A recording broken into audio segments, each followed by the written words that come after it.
Hi friends, ಅಡುಗೆ ಸವಿರುಚಿ ಚಾನಲ್ಗೆ ಸ್ವಾಗತ. ಇವತ್ತು ಆಲೂಗೆಡ್ಡೆ ಬೀನ್ಸು ಬೇಳೆನ ಬಳಸ್ಕೊಂಡು ನುಗ್ಗೆಕಾಯಿ ಕರಿನ ತುಂಬ ಡಿಫ್ರೆಂಟಾಗಿ ಅಷ್ಟೇ ರುಚಿಯಾಗಿ ಹೇಗೆ ಮಾಡ್ಕೋಬೋದು ಅಂತ ತಿಳಿಸ್ಕೊಡ್ತಾ ಇದ್ದೀನಿ. ಈ ಕರಿನ ನೀವು ಒಂದ್ಸತಿ ಮಾಡ್ಕೊಂಡ್ರೆ ಸಾಕು, ಮತ್ತೆ ಮತ್ತೆ ಮಾಡ್ಕೋತೀರಾ, ಅಷ್ಟೊಂದು ರುಚಿಯಾಗಿದೆ, ಸೂಪರ್ ಆಗಿದೆ, ತುಂಬಾ ಈಸಿಯಾಗಿದೆ.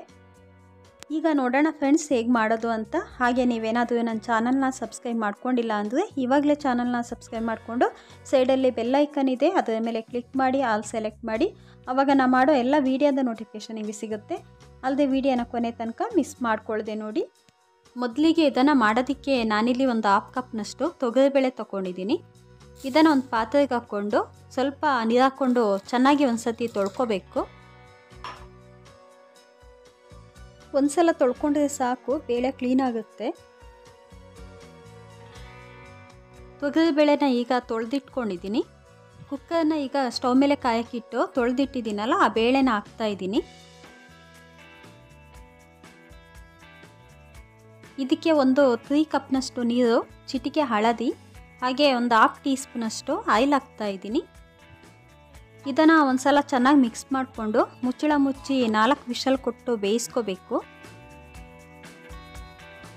ತೊಗರಿಬೇಳೆಗೆ ಒಂಚೂರು ಆಯಿಲ್ ಹಾಕಿ ಬೇಯಿಸೋದ್ರಿಂದ ಬೇಳೆ ಚೆನ್ನಾಗಿ ಬೇಯುತ್ತೆ.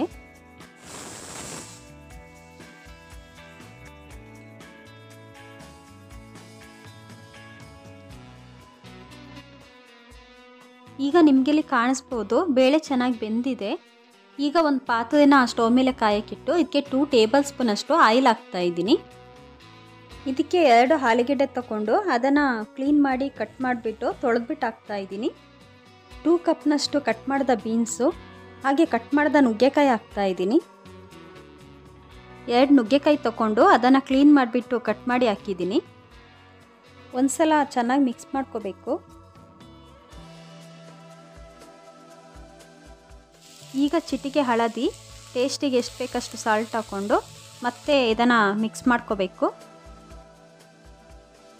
ಎಣ್ಣೆಲಿ 1-2 ನಿಮಿಷ ಫ್ರೈ ಆಗಬೇಕು. ಎಣ್ಣೆಲಿ ಲೈಟಾಗಿ ಫ್ರೈ ಆದಮೇಲೆ ಇದಕ್ಕೆ ಸ್ವಲ್ಪ ನೀರು ಹಾಕ್ಕೊಂಡು ಮತ್ತೊಂದು ಸಲ ಇದನ್ನು ಚೆನ್ನಾಗಿ ಮಿಕ್ಸ್ ಮಾಡಿಕೊಂಡು ಮುಚ್ಚಳ ಮುಚ್ಚಿ ಒಂದು 10-12 ನಿಮಿಷ ಬೇಯಿಸ್ಕೋಬೇಕು. ನುಗ್ಗೆಕಾಯಿನ ಹದವಾಗಿ ಬೇಯಿಸ್ಕೊಳ್ಳಿ, ಜಾಸ್ತಿ ಬೇಯಿಸೋದಕ್ಕೆ ಹೋಗಬೇಡಿ, ತಿನ್ನೋದಕ್ಕೆ ಅಷ್ಟು ರುಚಿಯಾಗಲ್ಲ. ಇವಾಗ ಇದಕ್ಕೆ ಮಸಾಲೆ ರೆಡಿ ಮಾಡ್ಕೊಳ್ಳೋಣ. ಈಗ ಒಂದು ಫ್ರೈಯಿಂಗ್ ಪ್ಯಾನ್ನ ಸ್ಟವ್ ಮೇಲೆ ಕಾಯಕ್ಕಿಟ್ಟು ಇದಕ್ಕೆ 1 ಟೇಬಲ್ ಸ್ಪೂನಷ್ಟು ಆಯಿಲ್ ಹಾಕ್ಕೋಬೇಕು. ಕಟ್ ಮಾಡಿದ ಈರುಳ್ಳಿ ಹಾಕ್ತಾ ಇದ್ದೀನಿ. ಮೀಡಿಯಮ್ ಸೈಜ್ ಈರುಳ್ಳಿಲಿ 1/2 ಪೀಸ್ನಷ್ಟು ಈರುಳ್ಳಿನ ಕಟ್ ಮಾಡಿ ಹಾಕ್ತಾ ಇದ್ದೀನಿ. ಇದಕ್ಕೆ 7-8 ಇಸ್ಲು ಬೆಳ್ಳುಳ್ಳಿ, ಸ್ವಲ್ಪ ಕರಿಬೇವಿನ ಸೊಪ್ಪು, ಒಂದು 1/2 ಟೀ ಸ್ಪೂನಷ್ಟು ಜೀರಿಗೆ ಹಾಕ್ಕೊಂಡು ಇದನ್ನು ಚೆನ್ನಾಗಿ ಫ್ರೈ ಮಾಡ್ಕೋಬೇಕು.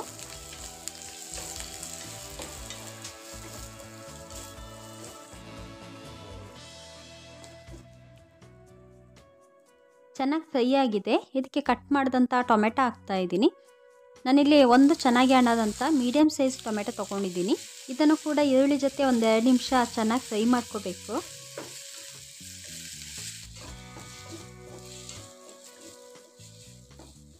ಈಗ 2 ಟೀ ಸ್ಪೂನಷ್ಟು ಧನಿಯಾ ಪುಡಿ, 1.5 ಅಥವಾ 2 ಟೀ ಸ್ಪೂನಷ್ಟು ಮೆಣಸಿನ ಪುಡಿ ಹಾಕ್ಕೊಂಡು ಮಿಕ್ಸ್ ಮಾಡ್ಕೋಬೇಕು. ಮೆಣಸಿನ ಪುಡಿನ ನಿಮಗೆ ಎಷ್ಟು ಬೇಕಷ್ಟು ನೋಡ್ಕೊಂಡು ಹಾಕ್ಕೊಳ್ಳಿ. ಇದಾದಮೇಲೆ 1 ಕಪ್ನಷ್ಟು ತೆಂಗಿನ ತುರಿ ಹಾಕ್ಕೊಂಡು ಈ ಮಸಾಲೆ ಜೊತೆ ತೆಂಗಿನ ತುರಿನ 1 ನಿಮಿಷ ನಿಧಾನಕ್ಕೆ ಲೋ ಫ್ಲೇಮ್ನಲ್ಲಿ ಫ್ರೈ ಮಾಡ್ಕೊಳ್ಳೋಣ.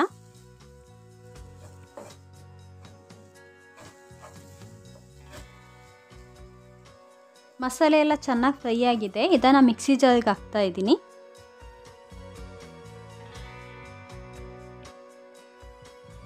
ಸ್ವಲ್ಪ ನೀರು ಹಾಕ್ಕೊಂಡು ಇದನ್ನು ಗ್ರೈಂಡ್ ಮಾಡ್ಕೋಬೇಕು.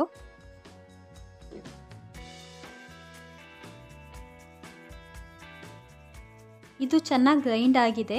ಈಗ ಪಾತ್ರೆಯಲ್ಲಿ ವೆಜಿಟೇಬಲ್ಸು, ನುಗ್ಗೆಕಾಯಿ ಎಲ್ಲ ಬೇಯಕ್ಕೆ ಇಟ್ಟಿದ್ದೀವಲ್ಲ, ಅದು ಬೆಂದಿದೆ ಅಂತ ನೋಡೋಣ. ಇದು ಹದವಾಗಿ ಬೆಂದಿದೆ. ನಿಮಗಿಲ್ಲಿ ನೋಡಿದಾಗ ಗೊತ್ತಾಗ್ಬೋದು, ನುಗ್ಗೆಕಾಯಿ ನೋಡಿ ಹದವಾಗಿ ಬಿಟ್ಕೊಳ್ತಾ ಇದೆ. ಈಗ ಮುಂಚೆ ಬೇಯಿಸಿಟ್ಕೊಂಡಿದ್ದೀವಲ್ಲ ಆ ಬೇಳೆ ಜೊತೆಗೆ ಗ್ರೈಂಡ್ ಮಾಡಿ ಇಟ್ಟಂಥ ಮಸಾಲೆನ ಇದಕ್ಕೆ ಹಾಕ್ತಾ ಇದ್ದೀನಿ. ಮಸಾಲೆ ನೀರನ್ನ ಕೂಡ ಹಾಕ್ಕೊಂಡು ಇದನ್ನೆಲ್ಲ ಒಂದ್ಸಲ ಚೆನ್ನಾಗಿ ಮಿಕ್ಸ್ ಮಾಡ್ಕೋಬೇಕು.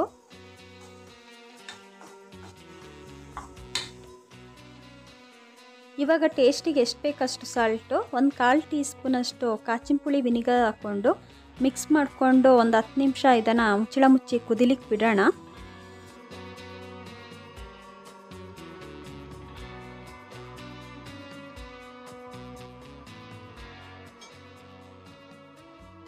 ಇವಾಗ ಚೆನ್ನಾಗಿ ಕುದೀತಾ ಇದೆ.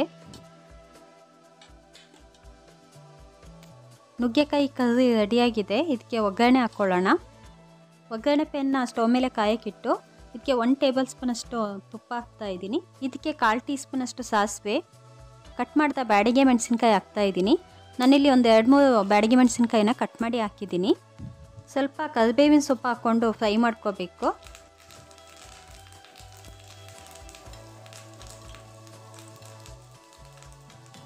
ಫ್ರೈ ಆದಂಥ ಒಗ್ಗರಣೆನ ನುಗ್ಗೆಕಾಯಿ ಕರ್ರಿಗೆ ಹಾಕ್ಕೊಳ್ಳೋಣ.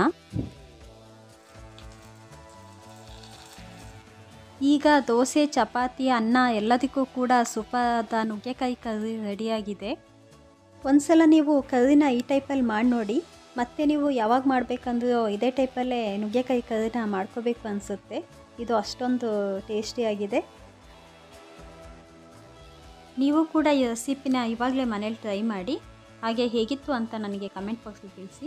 ಈ ವಿಡಿಯೋ ನಿಮಗೆ ಇಷ್ಟ ಆದರೆ ವಿಡಿಯೋಕ್ಕೊಂದು ಲೈಕ್ ಕೊಟ್ಟು ಚಾನಲ್ನ ಸಬ್ಸ್ಕ್ರೈಬ್ ಮಾಡಿ. ಸೈಡಲ್ಲಿ ಬೆಲ್ ಐಕಾನ್ ಇದೆ, ಅದರ ಮೇಲೆ ಕ್ಲಿಕ್ ಮಾಡಿ ಆಲ್ ಸೆಲೆಕ್ಟ್ ಮಾಡಿ. ಮತ್ತೆ ಮುಂದಿನ ವಿಡಿಯೋದಲ್ಲಿ ಸಿಗೋಣ. ಬಾಯ್.